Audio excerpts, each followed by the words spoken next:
curious, how has the week of game prep been going after going through just fall camp, preparing, just getting ready for the season? How does it feel to transition into actually preparing for an opponent? It's been really good. The transition has. I mean, the whole camp. We was doing a little bit of everything, working against Ole Miss defense stuff they're gonna run. So now that this game prep kind of stuff that we were doing now, it's kind of normal to us. So we just trying to pick up off where we left off at and just keep breaking down that defense. Scott Satterfield said in his weekly availability that you guys had a mock game. I'm curious, how'd that go? Say it one more time. Talking about the mock game you guys had, I believe, on Monday night. How did that go? Just was it preparing for the pace of Ole Miss or just getting in? Yeah, it went good. A lot of guys flying around, just trying to figure out how we do stuff on game day. So it went smooth.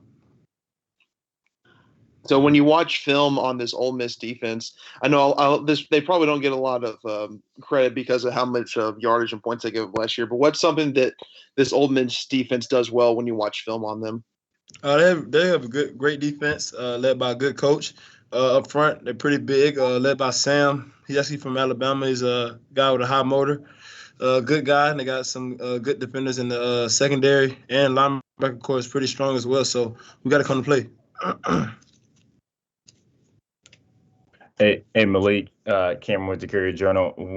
Obviously everybody talked about how bad this Ole Miss defense was a year ago, and there's a lot of talk about kind of they have a lot of guys back. How do you prepare for that, knowing that, I mean, you don't want to, knowing they may not be the exact same defense they were a year ago, but they have some guys back on that side? Oh, yeah, they're very experienced on the defensive side. I mean, that was last year, just like with us. So I know they're going to be fired up first game coming out. So we know they're going to give us all they got, and we're going to get them all they got. But from a defensive standpoint, those guys fly around. They make good plays. They got some athletes. So we just got to capitalize off the mistakes that that their team make. Hey, Malik, it's Pat Jaggers from ESPN Louisville.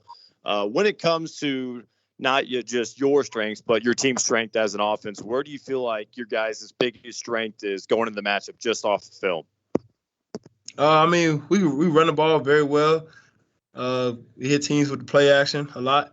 And so we got to get that run game established in order for us to pass the ball and work our play action. So we establish the run game early is gonna be a good day for us. Hey, Malik, it's Jody Demling with Cardinal Authority. Sorry, I jumped on a little bit late, but just how excited are you to get to a point where you're focusing on an opponent now and you're getting ready for a game? And, it's been such a long off season and last year was such a long year. How excited are you at this point?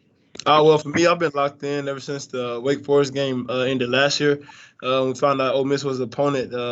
SEC opponent, great, probably best conference in college football. Why not be excited as I am? Been waiting for this game for almost 100+ days, and now it's finally here, 4 days away. And so we get to show the world what this team was about. So I'm very excited. Malik, obviously, I mean, a lot of teams around the country don't necessarily start their season with a game against an SEC opponent. For you in the offense obviously there's questions about who could be the guy receiver and when you're replacing somebody. Is this the test you think you guys need to really get your offense going early?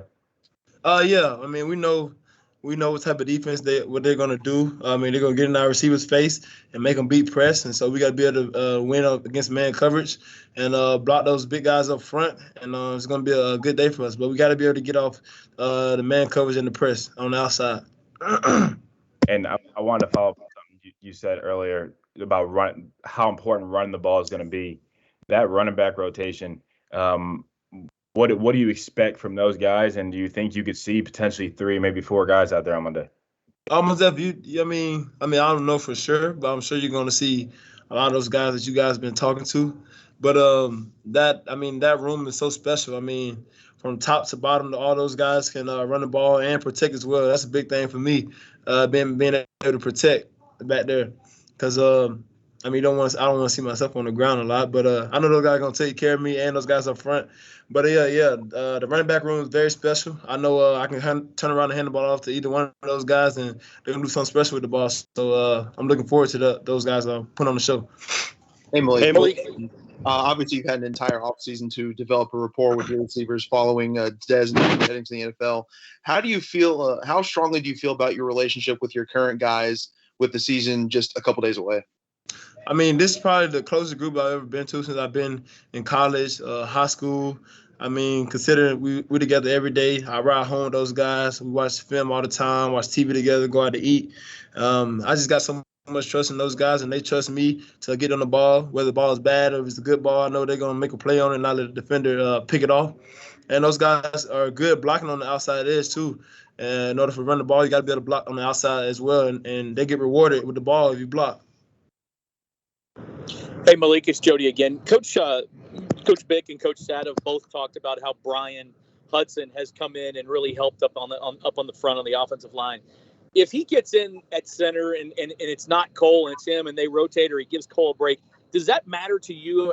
I guess you've taken enough reps with both of those guys. Is there a big difference with those two guys at the center? No, it's not a difference at all. I mean, it's like night and day. I've been behind the center with both of those guys. Brian's got a lot of experience coming transfer from Virginia Tech. He's been here this whole camp. He's done good. He's got reps with the ones as well when Cole's not in, and it's not a big drop off at all. So Brian can come in and pick up the slack. Hey, Malik, Michael McCann, Cardinal Authority. When we last talked to Pete Thomas, he mentioned that you've really improved your pocket presence. What does that really mean? I mean, how's that impact your game with your decision making and all that kind of stuff? What's he mean when he says that? Oh, well, we all know that I can get outside the pocket and run. So the big thing for me this offseason was staying in the pocket and being able to make plays downfield with my arm, not just my legs. So this whole camp, it's kind of like a thing they had where I couldn't run outside the pocket if I didn't have to. And so I feel like I developed a good at doing that. And it carried over through fall camp, the rest of fall camp, and a little bit in the beginning of Ole Miss prep. And so I kind of like it back there, sitting in the pocket. I feel comfortable back there. Hey, Malik, it's Pat Jaggers, ESPN Louisville again here. Got a question for you in regards to Marshawn Ford. Scott and obviously Pete have talked about Marshawn playing more of like a wide out position and not just tight end, like kind of utilizing him in multiple ways. How has he been in practice? How has he kind of established himself in that role? Like how good has he been at being flexible for you guys in the offseason? Like I always tell you guys, Marshawn's a special kid, great kid. Swiss Army knife. He can spread out wide and cause mismatch problems to defenders. And I mean, he's been nothing but help for us. I mean, that's going to give us another weapon on the outside besides the receiving core. So just adding him to that core, I mean, is like I said, it's going to cause mismatch problems for those guys on Monday night. Hey, Malik, Matt again. Going back to the Ole Miss defense, given how they performed last season, coaching staff kind of preached you guys don't get complacent and just stay on your P's and Q's and just perform. How have those conversations gone? Say it one more time. You was breaking up when you were saying we were talking. Can you hear me now? Yeah, I can hear you now. Okay. Going back to the Ole Miss defense, given how they performed last year, how have the conversations with the coaching staff been in terms of not getting complacent and just making sure you treat them like a Division I defense? Yeah, I mean, like I always say, like we didn't have the best performance on offense last year, so complacent is not a thing, and that we even thinking about. We know that that's a good opponent, great defense, led by some good guys, and we just got to go in there like every game is the last game and take what the defense gives us and try to limit those mistakes and capitalize those mistakes that they're going to make. Hey, Malik, this is Gary Graves from AP. Sorry, I jumped on late, and apologies if you've already been asked this question. But in terms of talking about your pocket presence, I mean, can you describe what it's like now to kind of stay back there and kind of see things develop more as opposed to last year? What is your vision like there? It's been great sitting back there. I mean, you can see more downfield. It's like because when you're tucking and runs, it's like you're looking for one thing, which is to get downfield. You might have some receivers open, so stay in the pocket just give you a little bit more time to check and see how everything is going. And it's being patient. If everybody drop back, I can find my back who's always open. Check down first down. So it's been good sitting back there. I kind of like it back there. Has that been hard? I mean, was that a hard adjustment? As opposed to your instinct? No, not for real. I mean, in order to go to the next level, you got to be able to sit in the pocket and not just be able to run with your athleticism. Because those guys who just run around with athleticism, they end up moving positions. And I'm a quarterback, and so stand back there and looking for stuff down the field in the pocket and checking the ball down is something I like doing and something that I want to do. Malik, a quick follow-up to that. I mean, you're a dynamic playmaker though, even with your legs. So how do you find the balance of staying with your focus of staying in the pocket, but also knowing like you're a threat with your legs as well? Oh yeah, I feel like it's an instinct thing, and so when if I know like somebody's just coming scot free, and I can't do anything about it, yeah, of course, I'm going to get out and try to make a play. But if it's something like where the DN is coming and the old lineman is pushing them out of the way, I can stay in the pocket a little longer and go through my progression to find somebody who's open. So there's a fine line between the instincts and just staying in the pocket. So you've learned more to trust your progression on the field than just your legs. Yeah. Basically. Yeah. Anything else from Mike? Good? All right. Thanks, guys. Appreciate y'all.